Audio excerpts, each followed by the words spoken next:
Hello everybody. So welcome back to PW International Boards. I am your mathematics mentor, and today's session we are going to learn one more topic for mathematics. The topic that we are going to learn in today's session is ratio and proportion, which is a part of your unit 1, that is number. So just understanding what all topics we will be learning in this session are, firstly we will be learning about direct proportion. Obviously, if we are going to go ahead with direct proportion, we will be learning the inverse proportion as well. So we are going to learn it with the ratio method as well as with the unitary method. After that, we will be learning that how to divide a quantity in a given ratio. Then we'll also learn about the compound measures and increase and decrease by a given ratio. So these are the topics that we will be learning in today's session. So I hope that you all are super excited to start this learning journey. So talking about the first topic that we have, which goes as direct proportion. So firstly, let's understand that what is direct proportion. When the relationship between two quantities is such that increasing one quantity leads to an increase in the other quantity. If you are increasing one quantity, the other quantity is also increasing. That is what we call as a direct proportion or the direct variation. Moving forward, decreasing one quantity leads to the decrease of the other quantity, simply the vice versa of it. So simply if we have to say this definition, it goes as the increase or decrease in the quantity. If one quantity is increasing, the other is also increasing, and vice versa. So taking an example on that, work done by is directly proportional to the number of workers. Right, so whatever the work is being done, if the number of workers are going to be more, then the work, whatever the work that we are doing is going to be the more work, right? Moving forward, if we just take one more example for our better understanding, let's say this thing that we are planning to buy any item. Let's say that we are getting one pen for maybe 10 rupees. If we need to buy 5 pen, we need to pay a higher amount. So that is what we call as a direct proportion, that when one quantity is increasing, the other is also increasing, and vice versa of it. Okay. So talking about the direct proportion, we can find out direct proportion by two methods, which is the ratio method and the unitary method.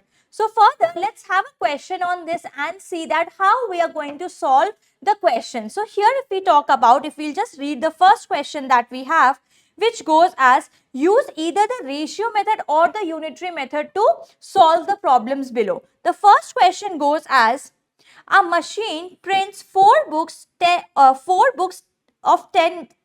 A machine prints 4 books in 10 minutes. How many will it print in 2 hours? So if there is a machine which can print 4 books in 10 minutes, then how many books the machine is going to print in 2 hours? So as the question is having two subparts, we will be solving one part with the ratio method and the other with the unitary method for a better understanding. Okay. So talking about the first part, which says here, a machine prints 4 books in 10 minutes, right? So clearly if I talk about, when we know that 4 books are being printed in 10 minutes, right? So if we talk about, then we need to find out how many books will be printed in 2 hours. So now we need to know one more thing here, that 1 hour is equal to 60 minutes.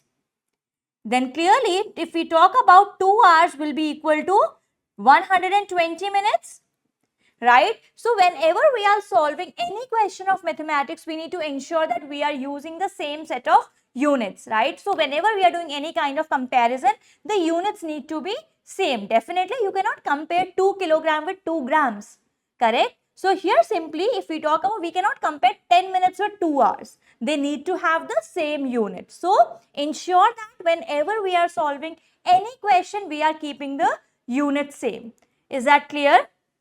So here it is going to be 120. So now let's find out that what is going to be the value of x here, right? So x is going to be 120 multiplied with 4 over 10. That is what we are going to get as the value of x, right? So let's do this calculation. We are going to get it as 48. That means in a period of 2 hours or in a time of 2 hours, 48 books can be printed. Clear? Now, moving to the next question, which is the second part of the same question. Let's read what the question here says, right? So here if we talk about the question, says a farmer plants 5 apple trees in 25 minutes. If he continues to work at a constant rate, how long will it take him to plant 200 trees? So what the question here says, that 5 apple trees are planted in 25 minutes. Then if he continues to work at the same rate, at the exact the constant rate where by what he was working previously, so how long will it take to plant 200 trees? So let's understand the question. So let's do it with the unitary method. So if farmer takes,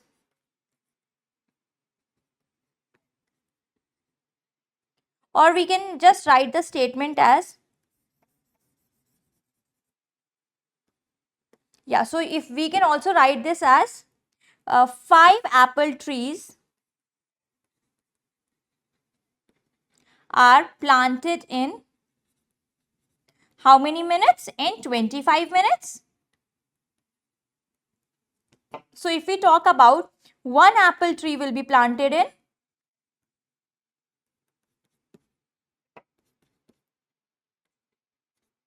in 25 over 5, correct? So that means 5 minutes. And if we talk about that 200 trees will be planted in, trees will be planted in, so we are just going to do this calculation here. So 200 trees will be planted. I'm just writing it below it so that it is visible to you, right? So that is going to be 5 multiplied with 200. That means it will be planted in 1000 minutes. Is that clear? I hope that we are clear with this question. Yes, now moving to the next question, which says an aircraft is cruising at 720 km per hour and covers 1000 km. How far would it travel in the same period of time if the speed is increased to 800 km per hour? So now what is happening, again you have the choice, you can do it with any of the method you wish to. If you want to do it with the ratio method or you want to do with the unitary method, you are free to choose your method here. Okay, so clearly if I talk about when the aircraft is cruising at 720 km per hour, right? So that time aircraft is covering how much? The aircraft is actually covering 1000 kilometers. So I am using the ratio method here, right? And if the aircraft will be cruising at 800 km per hour, in that case, let's say that the aircraft is going to cover a distance of x kilometers. So if we need to find out the value of x, it is going to be 800 multiplied with 1000 over 720. Yes, so you are free to use the calculator in order to do this calculation. So let's do this calculation using the calculator. So what are we going to get here is, it is going to be 10,000 over 9, right? So 10,000 over 9 is going to give you 1111.11 kilometer. So that is the distance that the aircraft is going to cover when it will be cruising at 800 kilometer per hour. Clear? Moving to the next question here, a production line traveling at 2 meter per second labels 150 tins. In the same period of time, how many will it label at 6 meter per second? So there is a production line that is going on, and in a period if we talk about the production line, it is traveling at 2 meter per second, and at that speed it can label 150 tins. Now we need to find out that if the production line will be moving at 6 meter per second, how many tins can it label?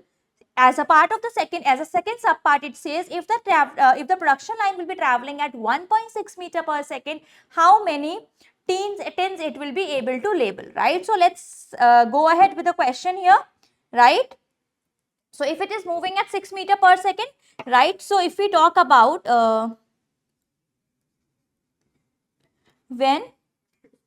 so we are doing this with unitary method, okay? When production line travels at 2 meter per second, it labels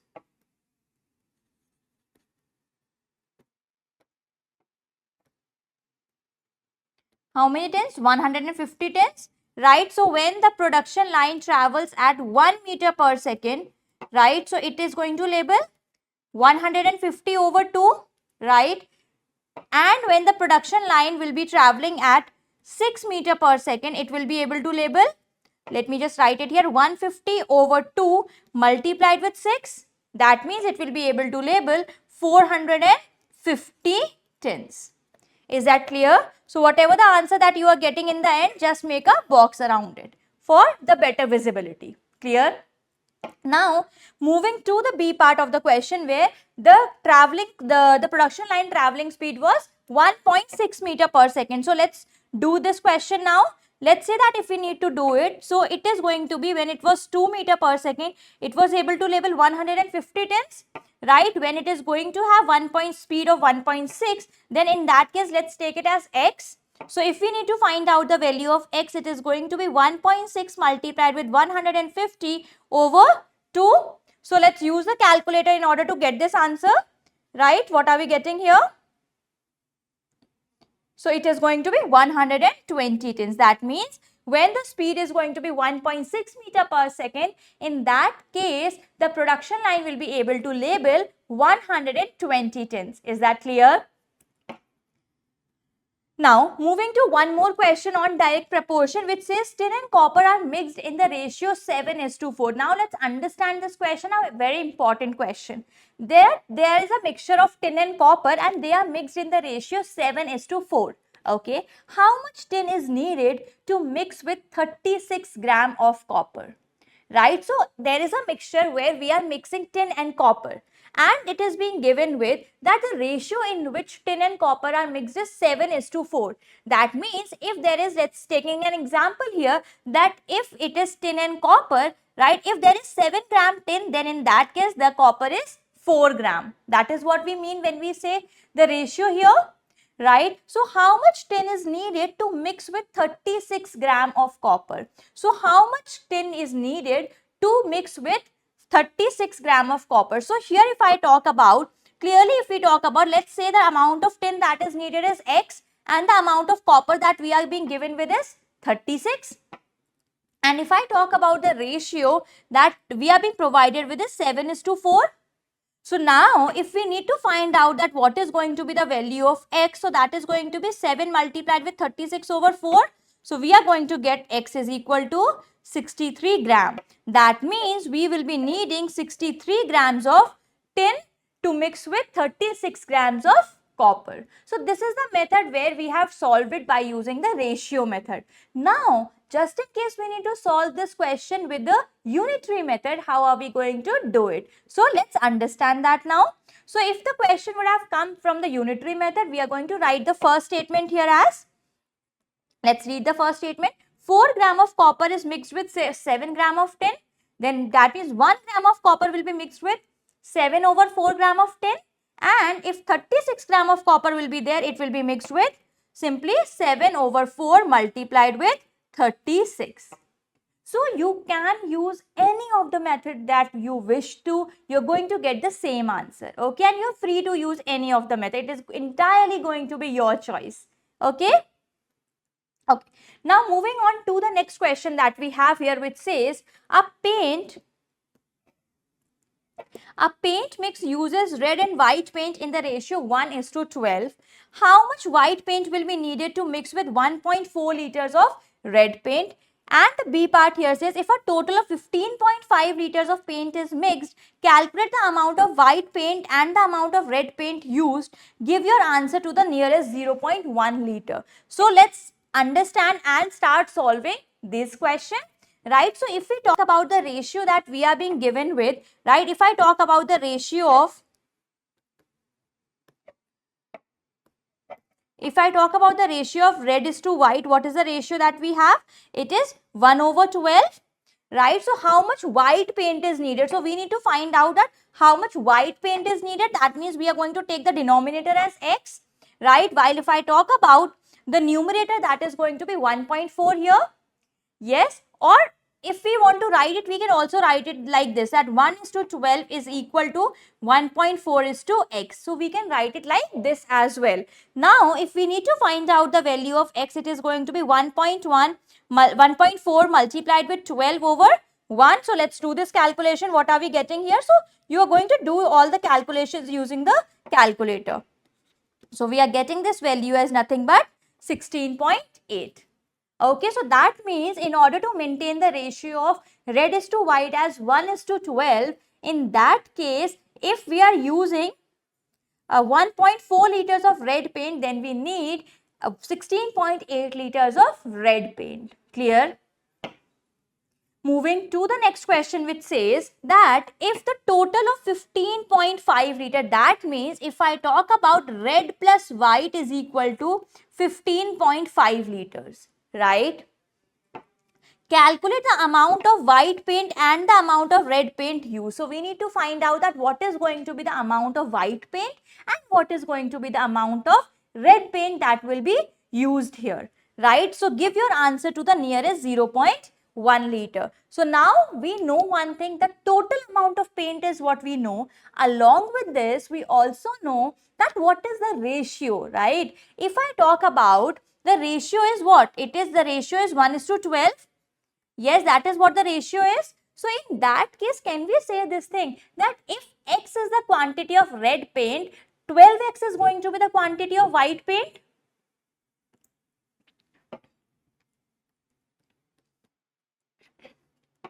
Yes, so that can be written like this. So let's just take that. I'm just erasing this. So what we are going to do here is that the quantity of red paint we are taking as 1x and the quantity of white paint we are taking as 12x. Now we know this thing that it is equal to 15.5. So can we say this thing that 13x is equal to 15.5? Clear? So here if I talk about what we are going to get as x is going to be 15.5 over 13. So let's use the calculator in order to get this value. What are we getting here? So 15.5 divided with 13 is going to give you 1.19. So we are going to get x as 1.19, or we can also write it as 1.2 here, right? So clearly if I talk about, as we need to write the answer to the nearest 0.1 liter. So if I talk about the quantity of red paint, so red paint is equal to nothing but 1x that we have taken. So which is going to be 1.19, as we have to write it to nearest 0.1 liter. So it is going to be 1.2, right? If I talk about the white paint, yes, if I talk about the white paint, there are two ways of doing it, right? One is we know the total quantity of paint and then we know the amount of red paint here. So we can find out the white paint by subtracting them. That's one approach, and the other approach is definitely, so I'm just writing by both the approaches here that what it is going to be. So this is going to be 12x, right, which is going to be 12 multiplied with 1.19. Yes, so further if I talk about rounding this off to, we are going to get it as 14.3 to the nearest one place. Or if I talk about the other approach by which we can have done this is that we could have done like 15.5 minus 1.2, then also we were getting the same answer as 14.3 liters. Is that clear? So you can use any of the method that you wish to here. Okay? Clear?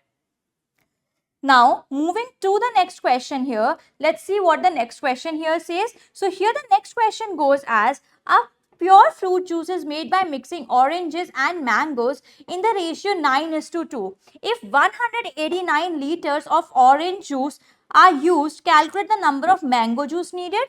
Okay, so let's solve the first question. So what we are being asked in the question, it says if 189 liter of orange juice are used, we need to find out the mango juice needed. Okay. So let's solve the question. If we talk about what we are being given with, that the ratio of oranges to mangoes, if we see, then it is 9/2. Correct. Now further if I talk about the orange juice that is there is 189, and we need to find out the quantity of mango juice needed. So let's take the quantity of mango juice as nothing but y. Yes, so if we talk about finding y, so that is going to be 189 multiplied with 2 over 9. That is how we are going to get the value of y.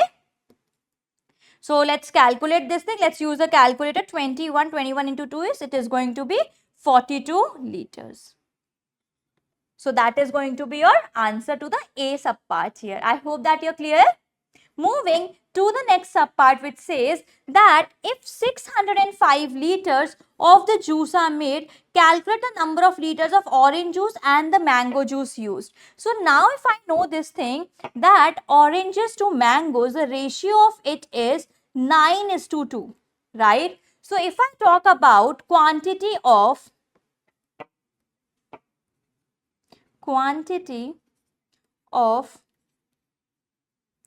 orange juice is equal to 9x, and if I talk about the quantity of mango juice, that is equal to 2x. Now we know this thing that the sum of the quantities or the total of the quantities is equal to 605. So clearly if I talk about 9x plus 2x is equal to 605, right? So 11x is equal to 605. So we have got x is equal to 605 over 11, which we are getting as nothing but 55. So if we need to find out the quantity here, right? So if I talk about the orange juice, that is equal to 9 times 55, right? So we will just do it using the calculator. And if we talk about the quantity of mango juice, that is 2 multiplied by 55. So this is going to be 110 liters. And if I talk about the other quantity, that is equal to 495 liters. Let's just cross check the calculation that we have done here. Yes, so that is 55 multiplied with 9, so that is 495. That's absolutely correct here. I hope that you're clear with this question as well. Now, moving to the next topic here, right? If we need to divide a quantity in a given ratio, right? Let's say that we are taking a very small example, that let's say that we are having $10 and we need to divide them maybe in 2 siblings, right? And we are being given with that we need to divide them in the ratio of 4:6. Correct? And we need to find out that what is the amount that each of the sibling will be getting. Correct? So here let's just understand that if we need to divide we need to divide any quantity in a given ratio, how are we going to do it? Let's understand this. So now if we talk about ratios can be used to divide any given quantity as well. Okay? So there are 2 ways of solving it. Again, the unitary method and the ratio method. So let's understand the first method, which is the unitary method here. So add the values in the ratio to find the total number of parts involved. So whatever the total number, the sum of all the parts, we need to find out that first. Divide the quantity by the total number of parts to find the quantity per part. Now we need to do a small division. We'll be just moving to the questions after this. Then it will be easy for you to understand. Multiply the values in the ratio by the quantity per part to find the value of each part. So whatever we are getting as that fraction, we need to multiply it with the total quantity that we need to divide. Let's understand this thing with the help of a question, right? Okay, so let's say that we are having the first thing as divide 150 in the ratio 2/3, right? So clearly what we need to do is, firstly we need to do the sum of these quantities, right? What we need to do here is, we need to do the sum of these quantities. What is 2 plus 3? It is 5, right? So if I talk about, it is going to be nothing but we need to do the sum, which we are going to keep in the denominator, right? Whatever the specific quantity that we have, right, we are going to keep that in the numerator, the total in the denominator, and going to multiply it with the total that we had, which is the original quantity that we had to divide. Okay, so considering this thing in a very easy way, let's say that there are like $150, right, which need to be distributed between A and B in the ratio 2:3. So if we need to find out that what is going to be the A share, right, so that is going to be 2/5 multiplied with 150. That means A share is going to be $60. Okay, other way, if we need to find out that what is going to be the B share, right, so B share is going to be that if the specific ratio is 3 and the sum of the ratios is 5, so we are going to write 5 in the denominator multiplied with the total quantity that we need to divide here, right? So if we talk here, then it is going to be 5, 3 over 5, just a second, 3 over 5, 390. So that is going to be $90 here.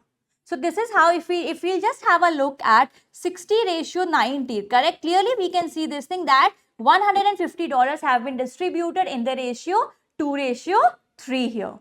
Clear? I hope that you are clear with this. Now moving on to the next way, if we talk about, which is a ratio method as well. Add the values in the ratio to find the total number of parts involved. Express each part of the ratio as a fraction of the total parts and multiply the quantity by the fraction to find the value of each part. So that is how we are going to go ahead with the second method here.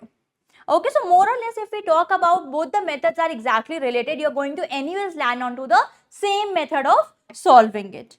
Okay, so now let's have one more question where we need to divide 72 in the ratio of 2:3:4, right? So if I talk about, if I need to find out that what is going to be in the kitty of the one who is getting the part of the ratio as 2, so that is going to be 2 over, what is the sum here? 2 plus 3 plus 4 is equal to 9. So 2 over 9 multiplied with 72, so that is coming out to be 16. If I talk about the part that the second one is going to get, so that is equal to 24. And if I talk about the part that the third one is going to get, so that is going to be 32. So whenever you are going to do the sum of all of these ratios, you will be getting the same number, the same quantity which was in the question initially. Clear? Now, moving to the next question, right? Let's have a word problem on this and try to figure out that what does a story problem ask you here. So, a piece of wood is cut in the ratio 2:3. If the piece of wood is 80 centimeter long, how long is a shorter piece? So, there is a log of wood, right? So, let's say that there is a log of wood. Yes. So, here this log of wood is divided into the ratio of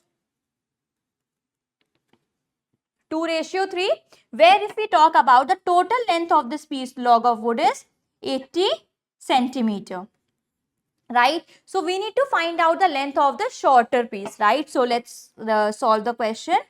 So if we talk about the length of the shorter piece is going to be whatever its ratio is, which is 2, divided with the sum of the ratios, which is 2 plus 3 is 5, multiplied with the total length, right? So if I talk about the length of the shorter part, that is going to be equal to 32 here. Is that clear? I hope that you have understood this particular question.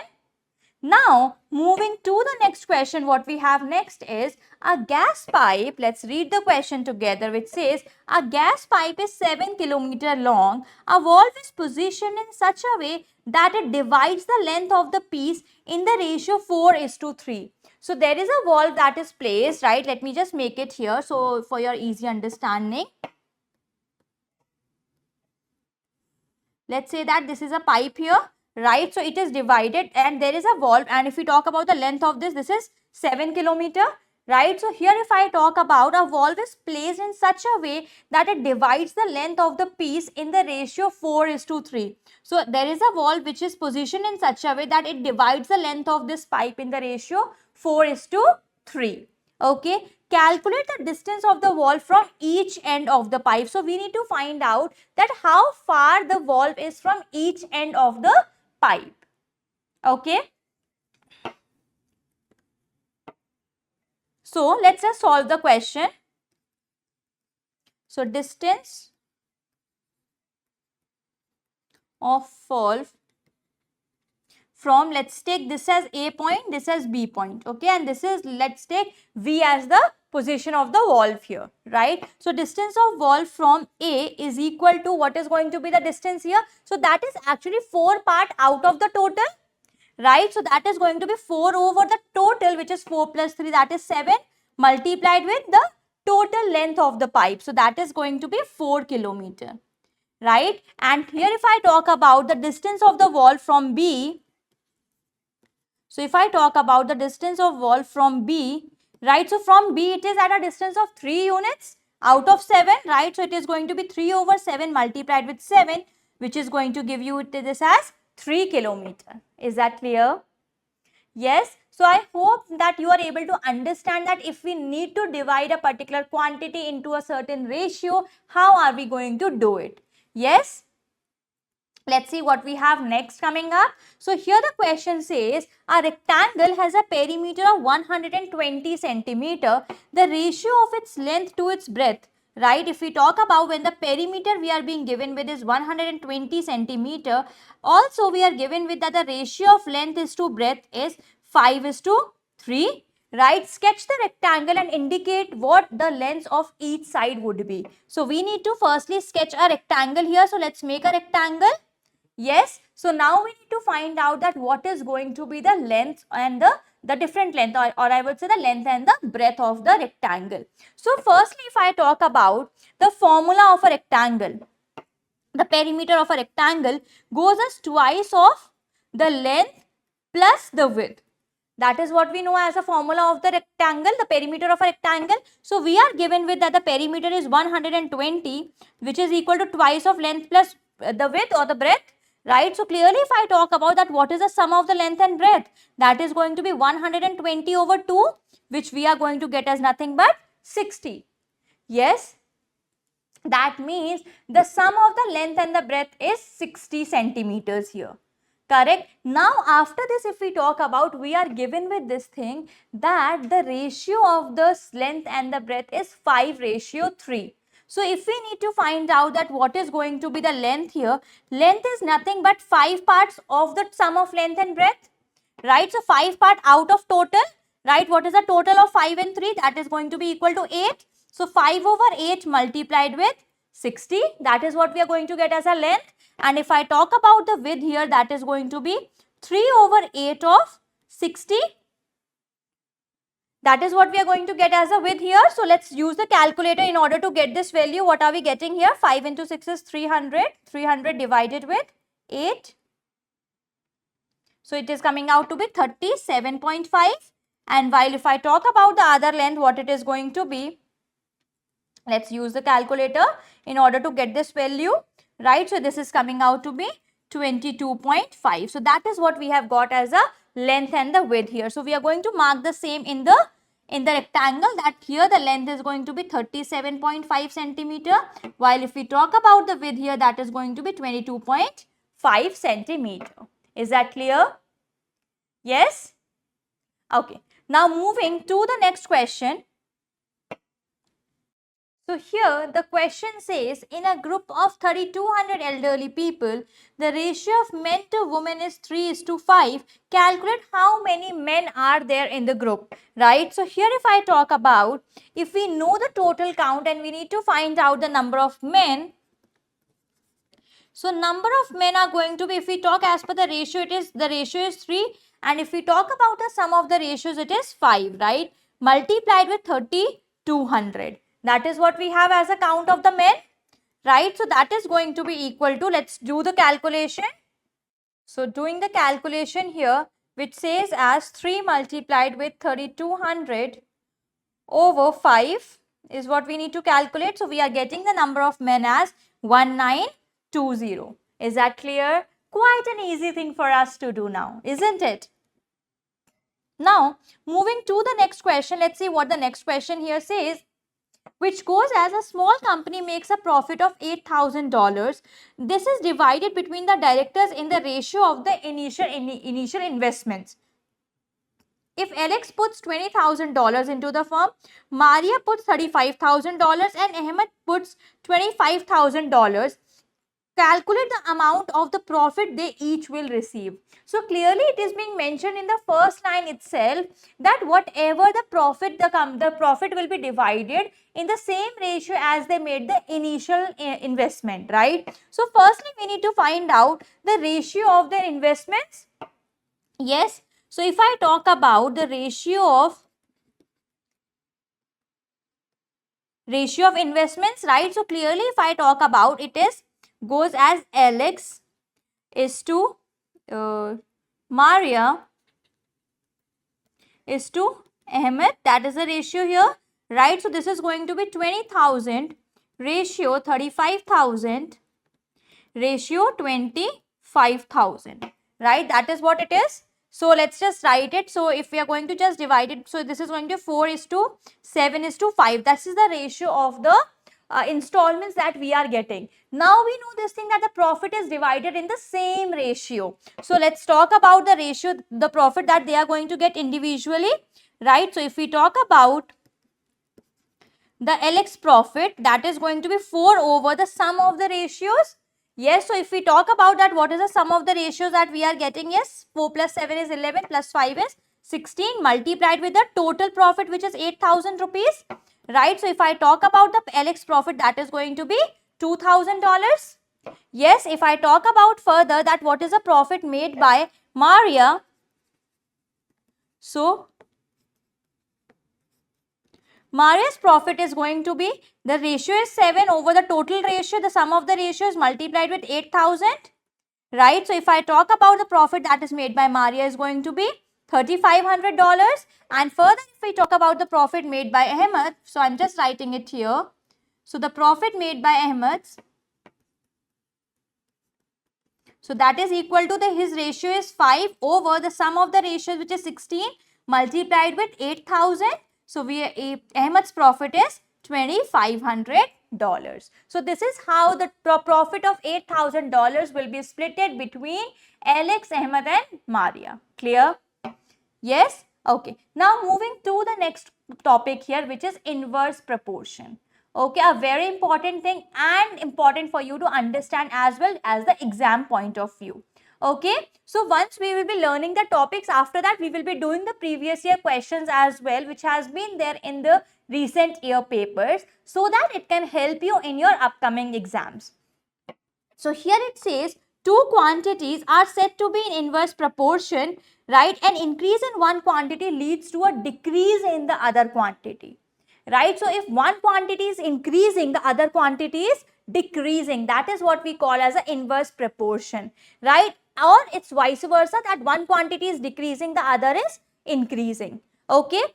So if we talk about the example here, right, so taking an example, the number of workers and the number of days required by them to complete a given amount of work. So let's say that the workers have to complete a building, right? So let's say that there are only 10 workers who are working and they need, like, let's say 30 days to complete the building. But just in case we know we are having 20 workers to finish the building, then they will be able to complete the building in less number of days. That means when we increase the number of workers, the number of days in which the construction can be completed has decreased. So that is what we call as the inverse variation or inverse proportion. Clear? Let's understand this thing with the help of an example now. Yes? So here a teacher shares sweets among 8 students so that they get 6 each. How many sweets would they each have if there had been 12 students? So when there were 8 students, then they were getting 6 sweets each, right? So if we need to write it, how we'll do it? So when the number of students were 8, each was getting 6 sweets. So if there would have been only one student, right? If there would have been only one student, they are going to get 8 multiplied by 6. That means a total of 48 sweets. That one student will be getting 48 sweets. Yes.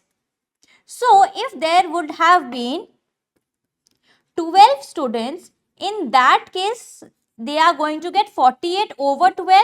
That means they are going to get 4 sweets each. Clear? So if there are 12 students, everyone is going to get 4 sweets. So clearly here what we can observe, that the number of sweets that has to be distributed are constant. While if we talk about the number of students and the number of sweets that each student gets are changing here. Okay. Now moving to the next question here, which says the table below represents a relationship between the speed and the time taken for a train to travel between two stations. Okay, so now what we are being given with, that there are two stations. Let's say that there is a station A and there is a station B, right?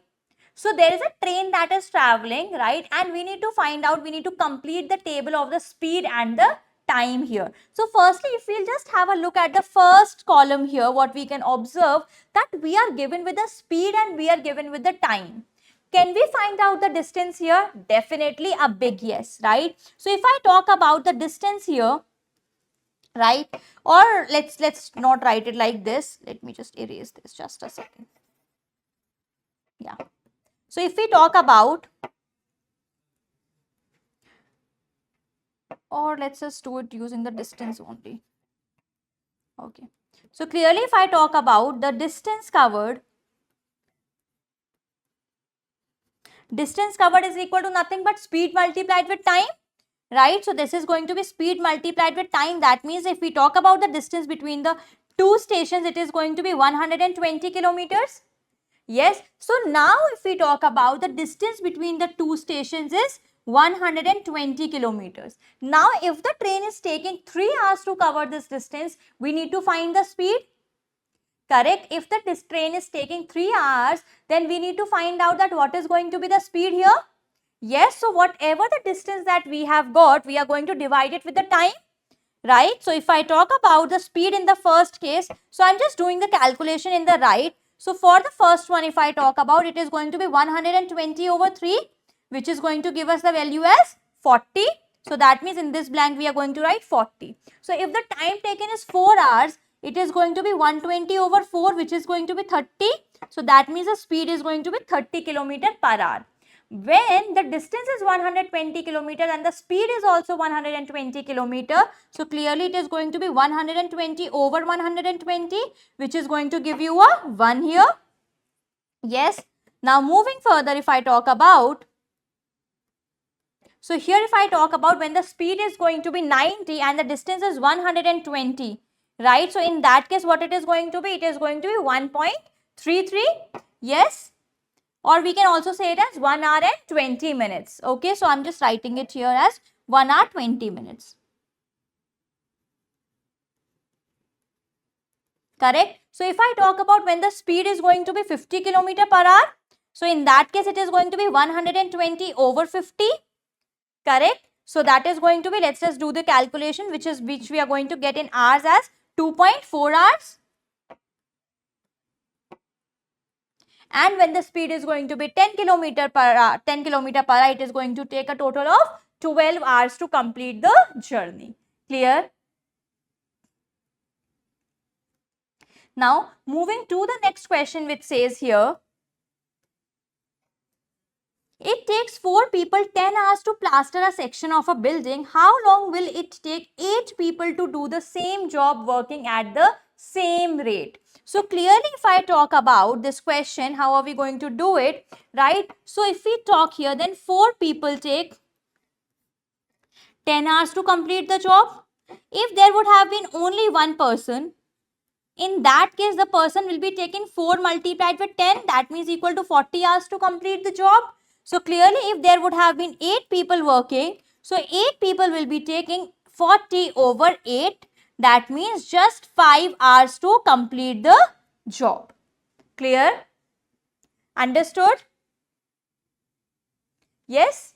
Okay. Now moving to the next question, which here says, a worker in a sugar factory packs 24 cardboard boxes with 15 bags of sugar in each. If he had boxes which held say 18 bags of sugar, then each, how many fewer boxes would be needed? So now if we talk about the question here, which says that a worker in a sugar factory packs 24 cardboard boxes with 15 bags of sugar in each. Okay, so now the question is saying this thing, that if we can keep 18 bags in one cardboard box, how many such boxes would be needed? And we need to also find out that how many fewer boxes would be needed. We need to also find out the difference here. Clear? So here if I talk about when there was 24, or if we talk about 15 bags, so when he was keeping 15 bags, the number of boxes that are required are 24. If there would have been only one bag, in that case, he could have kept 24 into 15, right? So just in case there are going to be 18 bags which he can keep in one, right? So in that case, he will be needing 24 multiplied with 15 over 18. Yes, so let's do this calculation. What are we getting here? 24 multiplied with 15 divided with 18. So that means he need a total of 20 cardboard boxes now to keep all the sugar bags, right? So 20 boxes are needed. So now if we talk about how many fewer boxes are needed, so if we talk about the difference in boxes,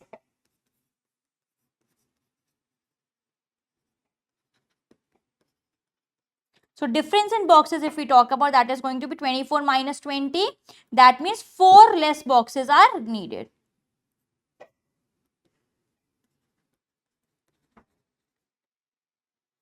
Clear? I hope that we have understood the question.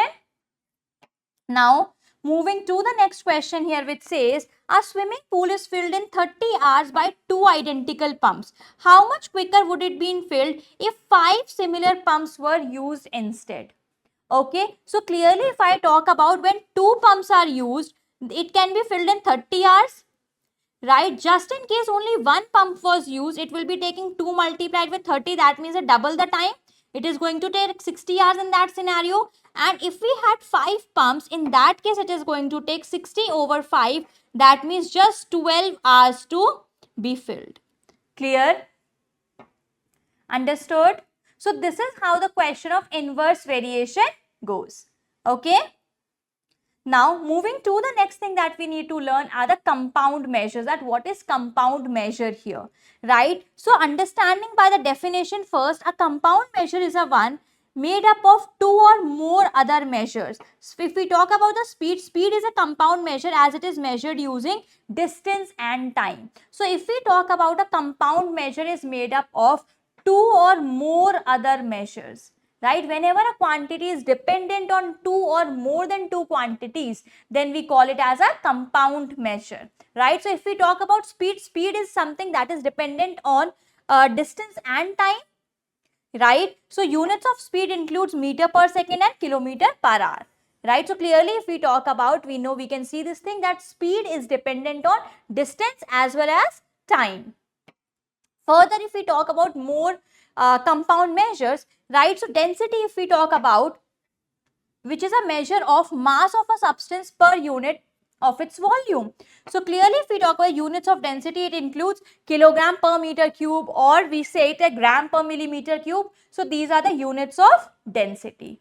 So again, we can observe that it is dependent on more than like 2 or more than 2 quantities. Okay.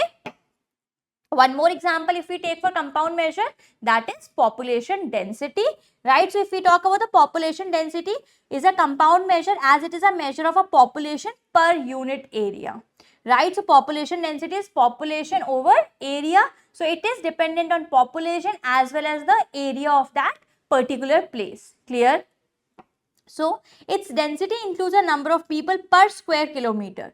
Right, so if we talk about the density, it is the density, the number of people who are residing per kilometer square. That is how we calculate or how we get the population density. Clear? Let's have a question on this. Let's read the question together, which says, aluminium has a density of 2900 kilogram per meter cube. A construction company needs 4 cubic meters of aluminium. Calculate the mass of the aluminium needed. So if we talk about the mass of the aluminium needed, firstly we need to check for the units, right, that both of them are having the same units or not, like, or else we need to do any kind of unit conversion here, right? So clearly we can observe it is in meter cube and it is also in cubic meters. So unit is not a concern for us. Okay. So if we need to find out that what is going to be the mass, but before that, if we talk about density is equal to mass over volume, clearly if we need to find out the mass, it is going to be density multiplied with the volume. So if we need to find out the mass here, that is going to be the density, which is 2900 multiplied with the volume here, which is 4. Correct? So let's do this calculation. What are we getting here? So this is coming out to be 11600 kilogram. That is the mass of aluminium that we are getting here. So let's put a box around it so that the answer is clearly visible. Clear? Moving to one more question on compound measure, right? A marathon race is 42195 meter in length. The world record in 2016 was 2 hours, 2 minutes and 57 seconds, held by Dennis Kimeto of Kenya. How many seconds in total did Kimeto take to complete the race? Okay, how many seconds in total? So we need to find out that how much time he took to complete the race. Calculate his average speed in meter per second, and what average speed would the runner need to maintain to complete the marathon in under 2 hours. So this question comprises of 3 parts. So let's solve every part one by one. Moving to the first part, if we see, then it is a quite an easy question for us to do, as it is simply asking you that how many seconds in total did Kimeto take to complete the race. So you just need to find out that how much time has he taken. So which is clearly mentioned in the question that Kimeto is taking 2 hours, 2 minutes and 57 seconds. That is what is mentioned in the question. Right, so if I talk about the 2 hours, if we need to convert it into seconds as a question is asking, so 1 hour is equal to 3600 seconds. Yes, so if we talk about 2 hours, 2 hours is equal to 7200 seconds.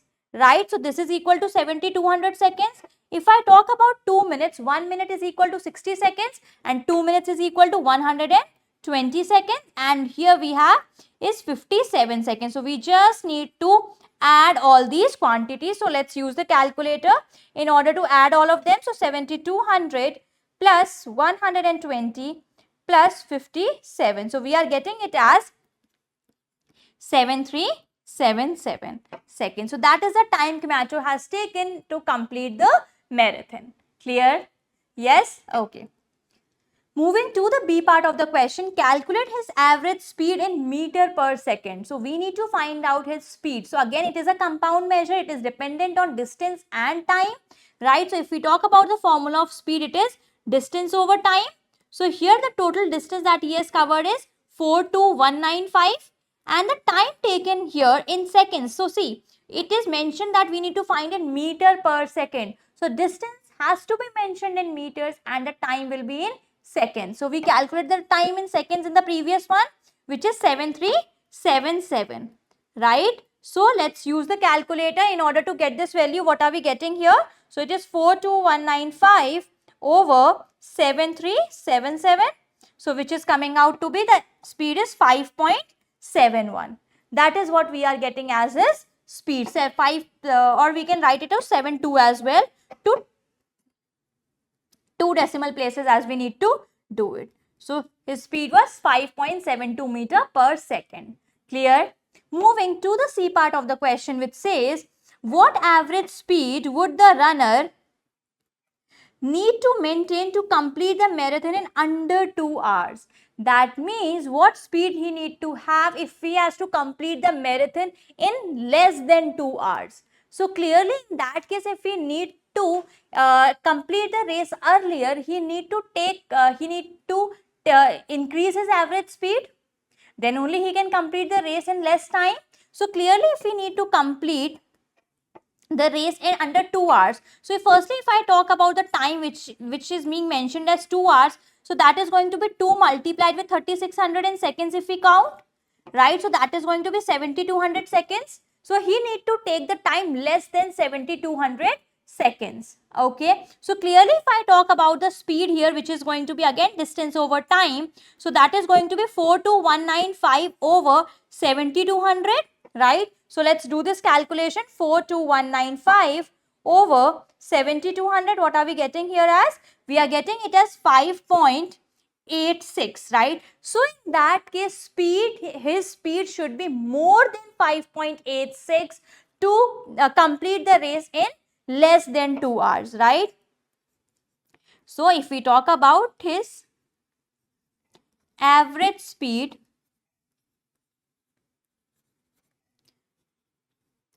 should be more than 5.86 meter per second to complete the marathon in under 2 hours.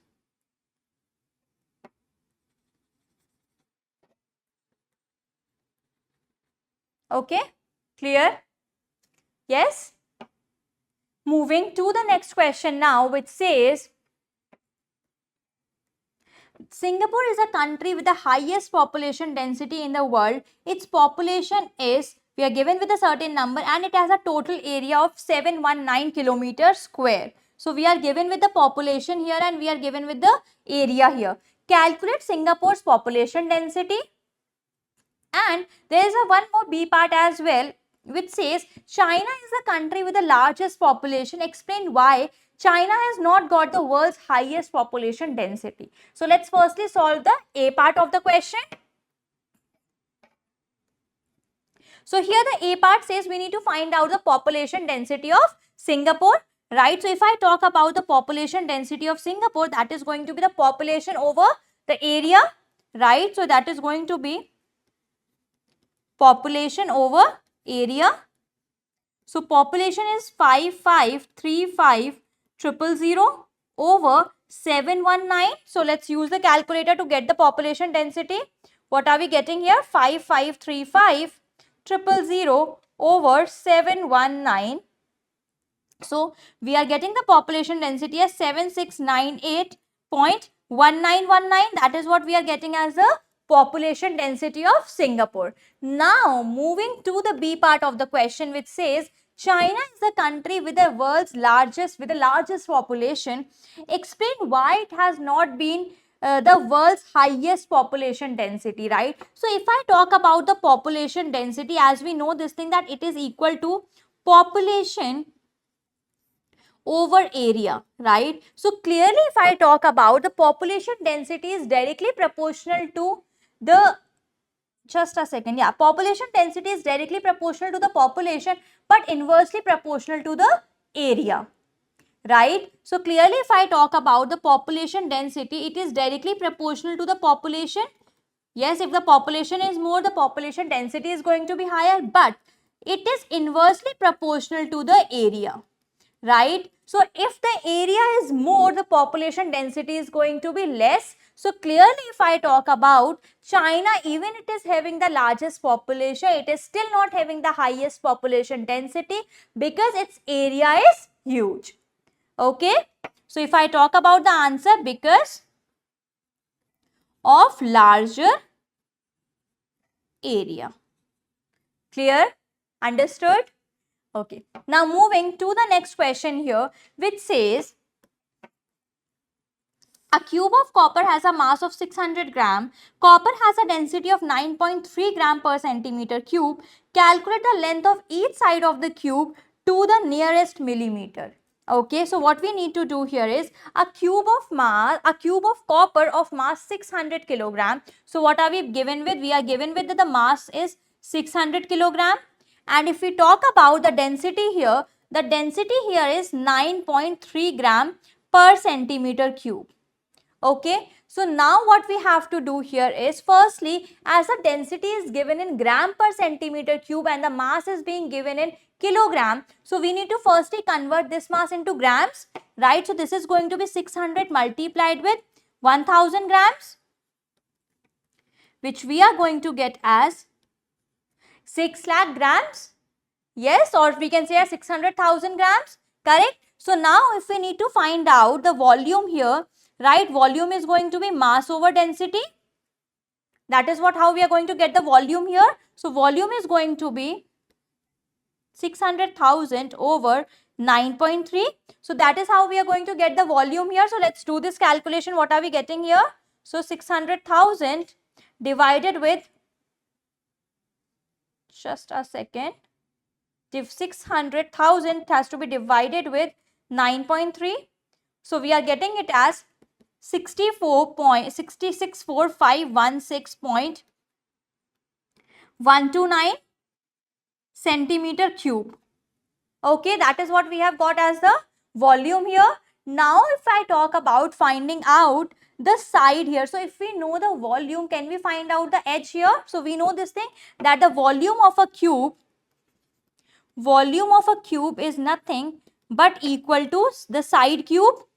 Yes, so if we know this thing, that the volume of cube is 64516.129 1 to 9, it is equal to side cube. Let's find out that what is going to be the side here, right? So if I talk about the side that we are getting here, we are getting the side as nothing but 40.10, right? Or we can write, yeah, so we are getting it as 40.10. Yes, so as it is being asked that we need to tell it to the nearest millimeter. Yes, so we are going to write it as, or if we are just going to write it to the significant figure, it is going to be 40.11. So if we know this thing, but it is in centimeters. We know this thing that 1 centimeter is equal to 10 millimeter, right? So clearly if I talk about the length of the side, it is going to be 401.1 millimeter. That is going to be your answer here. Clear? Understood? So what we have done here, firstly we calculated that what is the volume by keeping the unit same as the mass was given in kilograms. So we first converted it into grams, right? After that, if we talk about the length of the side, so that is the cube root of the volume, right? And then we converted it into millimeter. Okay, clear? Okay, now moving to the next topic that we have, which is the increase and decrease by a given ratio. So whenever a quantity increases or decreases by a given ratio, how we do it, okay? So let's have the first one here, increase 100 by the following ratio, right? So this is a very easy concept for you to understand, that let's say if we need to increase 100 by a given ratio, let me just pick the pencil here, right? So if we need to increase 100 by a given ratio, so it is 100 multiplied with 8 over 5, just multiply it, okay? So here if I talk about, if we need to increase it, it is going to be 800 over 5. So that is going to be 160. So we are done with the question. So if we are going to increase 100 with a ratio of 8:5, it is going to be 160. Okay, further if we need to increase 100 with the ratio of 5:2, so we are going to multiply it with 5 over 2. So that is going to be 250. So moving to the next question now, it says, Karthik has a picture of his cat that is 16 centimeter long and 10 centimeter wide. If he enlarges the picture in the ratio 5:2, what are going to be the new dimensions? So we need to find out the new dimensions now. So clearly, if we talk about the length, it will be increased by 5 in the ratio 5:2. So that is going to be 16 multiplied with 5 over 2, right? So that is going to be 40 centimeter. And if we talk about that, what is going to be the width of the picture? So that is going to be 10 multiplied with 5 over 2. So that is going to be 25 centimeter. Is that clear? Moving to the next question, which says a drawing measuring 10 centimeter by 16 centimeter needs to be enlarged. The dimensions of the enlargement need to be 25 centimeter by 40 centimeter. So what we are being given with, we are being provided with that what is the size of the enlargement. Okay. So now we need to find out, calculate the enlargement needed to express it in the ratio. So if we talk about, if we need to find out that what is the enlargement that has happened, so in that case we are going to find out the ratio of the sides, right? So if we talk about, in order to find the enlargement, it is going to be new length over the original length. That is going to give you the enlargement ratio, right? So that is going to give you the enlargement ratio. So that is, the new length is 25 centimeter. While if I talk about the previous length, that is 10 centimeter. So the enlargement is 5 over 2, or which can be written as 5:2 as well. Clear? Moving to the next question, a rectangle measuring 24 centimeter by 12 centimeter is enlarged with a ratio of 3:2. What is the area of the original rectangle? The enlarged rectangle, and we also need to find out by what ratio has the area been enlarged. Okay, so moving to the A sub part of the question, which says we need to find out the area of the original rectangle. So clearly if I talk about the area of the original rectangle, that is going to be 24 multiplied with 12. Let's do this calculation using the calculator. What are we going to get here after doing 24 multiplied with 12? That is coming out to be 288 centimeter square. That is the original area. Now talking about that, what is going to be the enlarged area? For that we need to find out the enlarged length, right? So if I talk about the length, the enlarged length, I am representing it with LE here. So that is going to be 24 multiplied with 3 over 2. So that is going to be 36 centimeter. While if I talk about that, what is going to be the enlarged width, that is going to be 12 multiplied with 3 over 2. So that is going to be 18 centimeter. So if I talk about the new area or the enlarged area here, so here if I talk about the new area, that is going to be 36 multiplied with 18. So let's do this calculation. What is going to be 36 multiplied with 18 is going to give you the new area as 648 centimeters square. Clear? Now moving to the B part of the question, which says by what ratio has the area been enlarged? So if I talk about the enlargement ratio, so talking about the enlargement ratio, that is going to be the new area, which is 648 over the previous area. So that is 648 over the previous area. What was it? 288. So let's write what is the ratio that we are getting here. So if we'll just do this calculation, they both are divisible by 8. So let's do it. So it is going to be 81 over, we are just dividing the numerator and the denominator with 8 in order to write the ratio here, right? So this is going to be 36. Further, they are again divisible by 9. So it is going to be 9 over 4. So if I talk about the enlargement ratio, that is nothing but 9 ratio 4. So area, the enlargement ratio of area is 9:4. Clear? Now moving to the next question, let's read the question here. Says a cuboid measuring 12.5 centimeter by 5 centimeter by 2.5 centimeter is enlarged by a ratio of 4:1.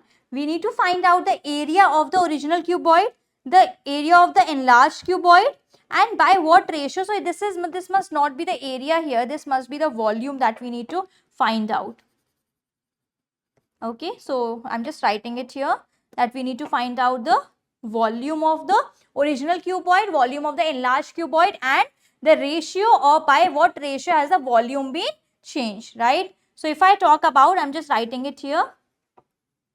So if I talk about the volume of the cuboid, that is going to be length multiplied with the width, breadth multiplied with the height. So that is going to be 12.5 multiplied with 5 multiplied with 2.5. So let's calculate that what is going to be the volume here. So 12.5 multiplied with 5 multiplied with 2.5 is going to be equal to 156.25 centimeter cube. So that is the original volume of the cuboid. Now talking about that, what is going to be the increased, the new volume or the enlarged volume of the enlarged cuboid. So for that, firstly we need to find out the length of the cuboid. So length of the cuboid is going to be 12.5 multiplied with 4 over 1. Right, so let's do it. What we are going to get it is going to be 50 centimeter. If we talk about the what is going to be the width here, that is going to be 5 into 4 over 1. So width is going to be 20 centimeter. And if we talk about that, what is going to be the height here, so height is going to be 2.4 multiplied with 4, that is going to be 10 centimeter. So if we talk about the volume of the enlarged cuboid, so if we represent this with the volume of the enlarged cuboid, that is going to be L multiplied with W multiplied with H. So that is going to be equal to 50 multiplied with 20 multiplied with 10, right? So let's do this calculation. So we are getting the new volume as 10,000 centimeter cube. Okay. Now moving to the next subpart of the question, which says by what ratio has the volume been increased? So now in order to find out that what is the change in volume, right, or by what ratio the volume has been increased, so what we are going to do is whatever the new volume that we have or the enlarged volume over the initial volume, that is how we are going to find out that what is going to be the ratio of the volume that has been increased. So if I talk about the new volume, it is 10,000 centimeter cube. While if we talk about the initial volume which was there, it was 156.25 centimeter cube.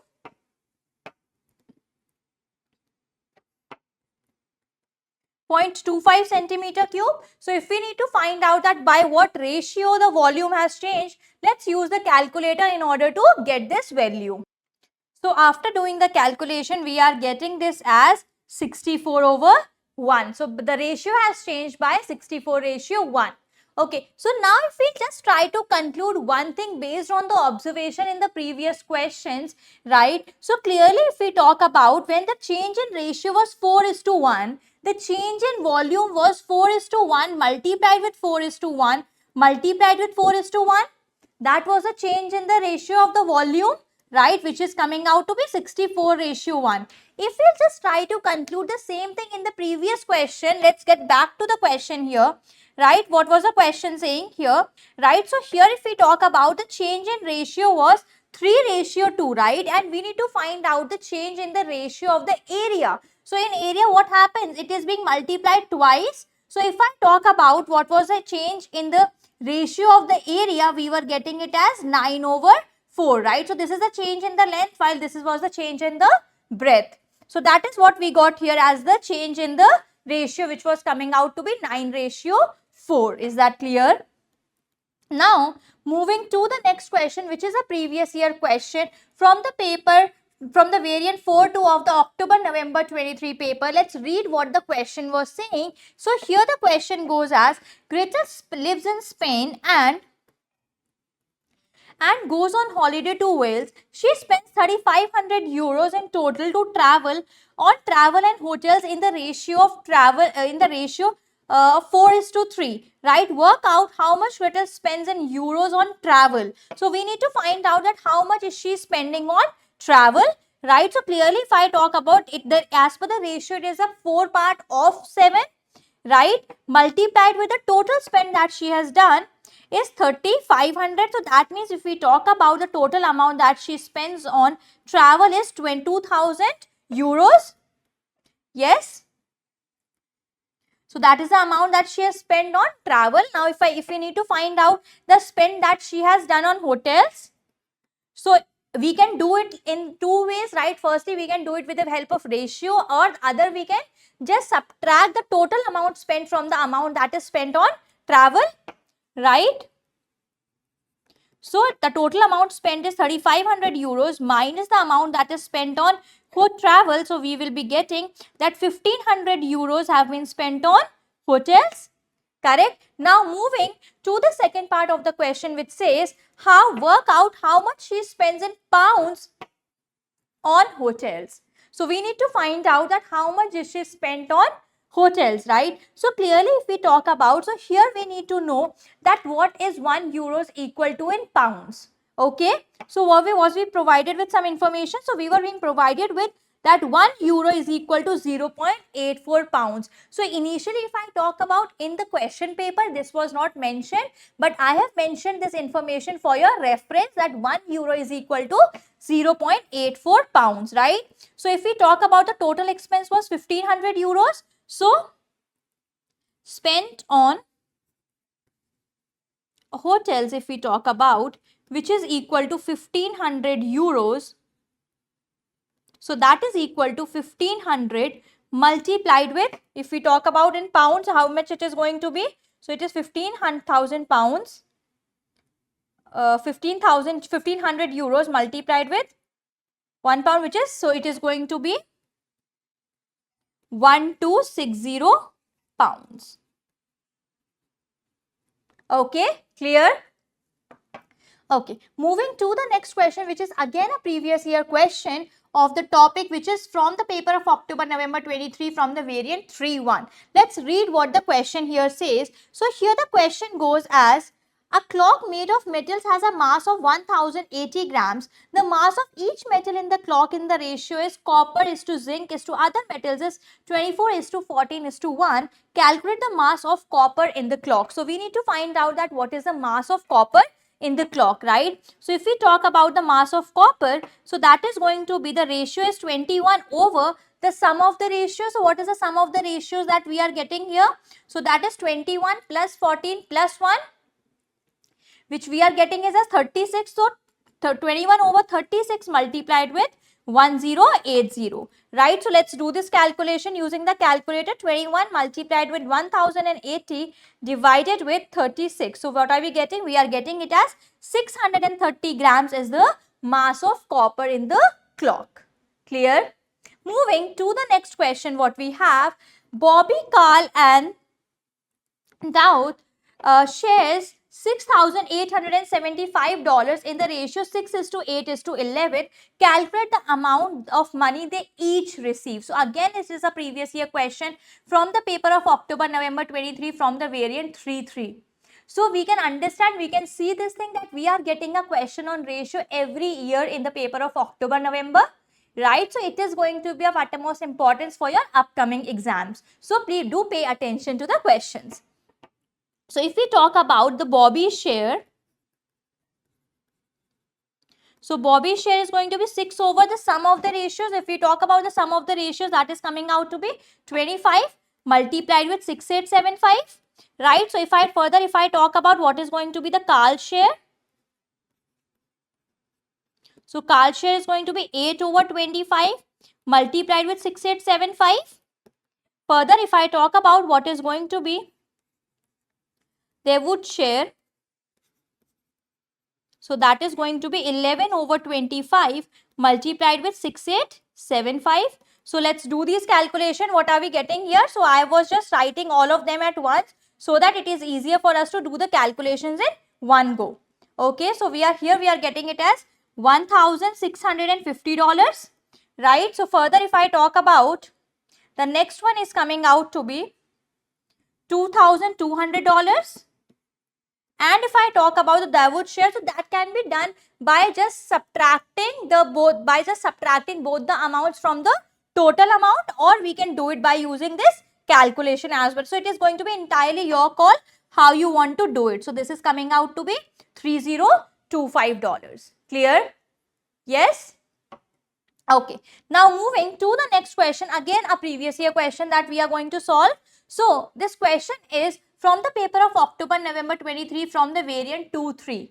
Right? So F is proportional to the product of mass and acceleration. Calculate the percentage change in F. So if we talk about, we already had a session on percentage change. Like the previous session, if you will have a look, then you can find the concept of percentage change there. Okay, so clearly if we talk about the question which says F is proportional to the product of mass and acceleration, calculate the percentage change in F when m is increased by 40% and acceleration is decreased by 15%. So let's understand the concept that we are going to use here. So clearly it is being mentioned that force is directly proportional to the product of mass and acceleration. So we can write it as force is equal to kma. We can write it like this. Yes, so we are writing K as a proportionality constant here. So if I talk about, it is mentioned that mass is increased by 40%, right? So if we talk about the new mass, right? So if we talk about the new mass, what it is going to be? 40% of m, right? The 40% increase plus the initial mass. So that is going to be 0.4 m plus m, which is going to be 1.4 m. So that is going to be the new mass. If I talk about new acceleration, that is going to be here. So new acceleration is initial acceleration, which is a minus 15% of a, as it is decreased by 15%, right? So that is going to be a minus 0.15 a, which is going to be 0.85 a. So that is going to be the new acceleration. Now we know this thing that the proportionality constant is not going to change. So if we need to find out that what is going to be the new force here, right? So if we need to find out the new force, that is going to be the same proportionality constant O multiplied with the new mass, which is 1.4 m, multiplied with the new acceleration, which is 0.85 a. Right? So if I talk about that, what is going to be the new force here? Let's do the calculation. What are we getting here? 1.4 multiplied with 0.85. We are getting it as 1.19 kma. That is a new force that we are getting. Now, in order to find out that what is a change in force, right? So if we need to find out the percentage change in force, right? So if we need to find out the percentage change in force, that is going to be the change in force, right? If we talk about the final minus initial, so if we talk about the final one, it is 1.19 kma minus the initial one, which is going to be 1 kma, that we can write it as Yes, over the initial one, which is 1 kMA multiplied with 100. So I'm just going to shift to a side so that it is visible to you. Okay. So here if we talk about, it is going to be 1.19 kMA minus 1 kMA over 1 kMA multiplied with 100, right? So here if we talk about what we are getting as a percentage change, it is going to be 0.19 kMA over kMA over 1 kMA multiplied with 100. So we are getting it as 19% increase. So that is what we are getting as the percentage change here. Okay, clear? I'm just writing it again. So this is going to be 19% increase will be there. Okay, clear, understood? So it was a good and an important question which clubs the concept of percentage change as well as of the proportionality. Okay, moving to the next question here, which is again a previous year question from the October-November 23 from the variant 4.1.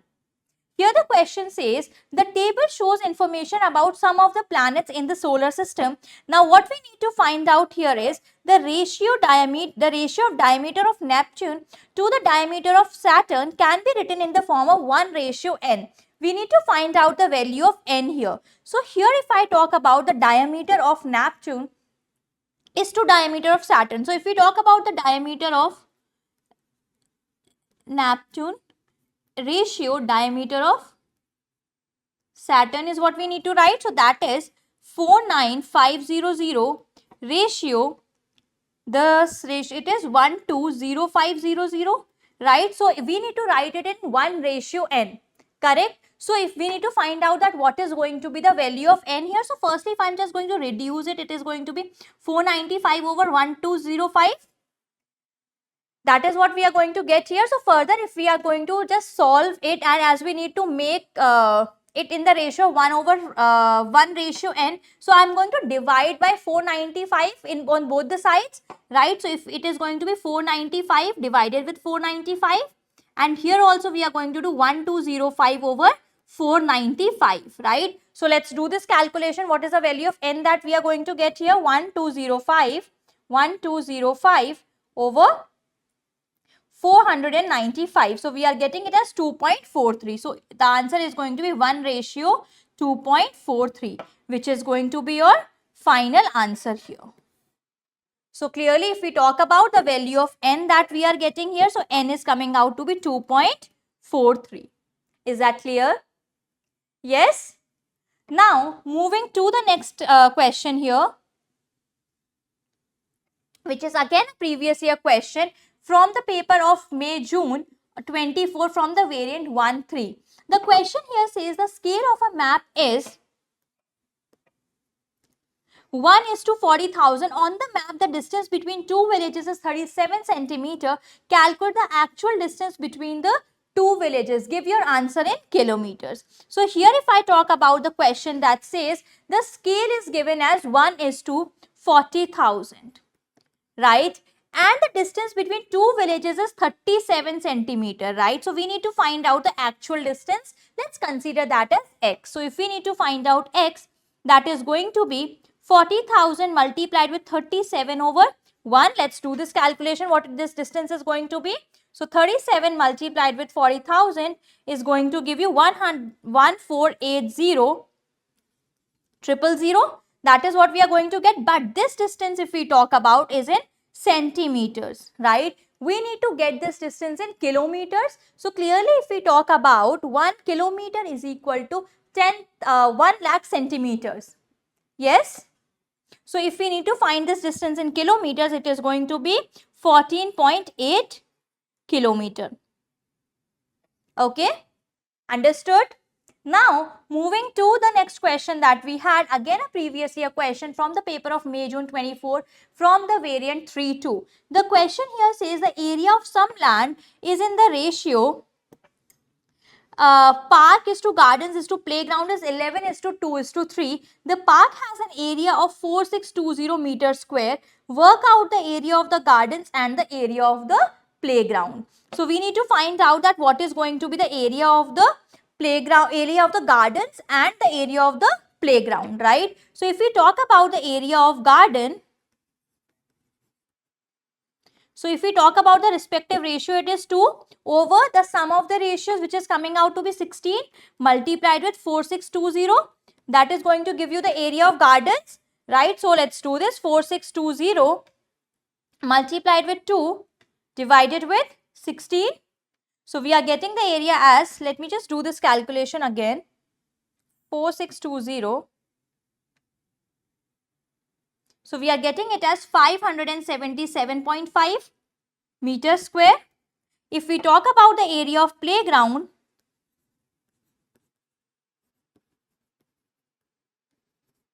so that is going to be, area of playground is, the part is 3 over the sum of the ratios is 16 multiplied with 4620, right? So let's do this calculation. What are we going to get here? 4620 multiplied with 3 over 16. So we are going to get it as 866.25 meters square. So that is the area of the playground here. Is that clear? Moving to the next question, let's see what we had as a next question. So here the next question is again a previous year question from the paper of May-June 24 from the variant 4.2. Right, so the question here says 1 liter of fruit drink is shared. So if we talk about the quantity that we are being provided with is 1 liter, right, and further is being shared between 3 cups. The amount in the cups is in the ratio 9:6:10.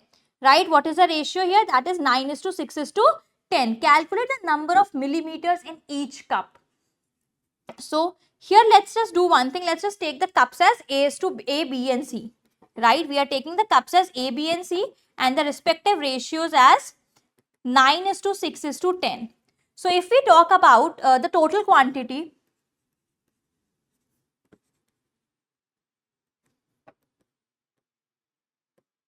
if we talk about the total quantity, that is 1 liter, which is equal to nothing but 1000 liters, correct? So here if I talk about the A share, if we see, then A share is going to be 9 over the sum of the ratios, which is 25 multiplied with 1000, right? So this is going to be 360 milliliters, right? So we have converted it into milliliters, right? So this is 1000 milliliter here. If we talk about the B share, that is 6 over 25 multiplied with 1000, so which is coming out to be 240 ml. And if we talk about the C share,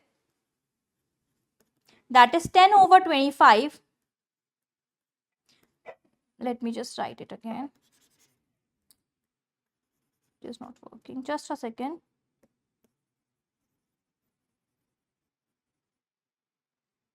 Yeah. So it is 10 over 25 multiplied with 1000, right? So that is coming out to be 200 milliliters. So this is going to be the individual shares. Is that clear? Moving to one more previous year question now, which says a tower has a height of 16 meters. So this question is from the paper of February-March 24 from the variant 3.2. Okay. Reading the question here, a tower has a height of 16 meters. When J makes a scale drawing of the tower, it has a height of 20 centimeter. Work out the scale J uses, giving your answer in the form 1:n. So clearly, if I talk about the scale that is being used, it goes as that 20 centimeter is to 16 meters, right? But we need to convert it into centimeters. So 1 meter is equal to 100 centimeters. So 16 meters will be equal to 16 multiplied with 100, which is equal to 1600 centimeters, right? So that is 20 is to 1600. So if we need to just write it in the ratio 1:n, we are going to divide by 20 on both the sides, right? So this is going to give you the ratio as 1:80, where we will be getting the value of n is equal to 80. Clear? Easy question? Yes. Now moving to the next question here, which says, which is again previous year question from the paper of February-March 24 from the variant 4.2. So what we can observe here, that we get the question from ratio in every paper. So it is a very important topic for you to practice for your upcoming exams. Okay. In 1 week, the ratio of masses of vegetables sold by the grocer is potatoes to mushrooms to carrots is 11 is to 8 is to 6. Work out the mass of mushrooms sold as a percentage of the total mass. So we need to find out the mass of mushrooms sold as a percentage of the total mass. So if we talk about, when we need to find out the percentage, that means we are comparing it with 100. Yes. So moving to the A part here. So if I talk about the mushroom, it is the part of the ratio is 8, while if we talk about percentage of mushrooms, if we talk about the respective ratio, it is 8, while if we talk about the sum of the ratios here, it is 11 plus 8 is 19 plus 6 is 25 multiplied with the total percentage that we use, which is 100. So that is going to be equal to 32%. So that means out of the total quantity, 32% of them are the mushrooms. Now moving to the next subpart here, which is the last question of today's session. Let's read and understand what we had in this part. The total mass of potatoes, mushrooms and carrots sold is 1500 kg. Find the mass of carrots the grocer sells this week. So if we need to find out the mass of carrots, right? So that if we talk about the ratio, it is 6 over the sum of the ratios, which is 25, and the total that is sold is 1500. That means if we talk about the mass of carrots that is sold is 360 kgs. Is that clear? So on that note, we can understand and we can figure out that this topic of ratio and proportion is such an important topic for your exams, right? So that's all that we had to do for today's session. I hope that you have understood the concept entirely. So I'll be seeing you in the next session, where we will be learning one more topic of the unit number. Thank you so much everybody for joining in.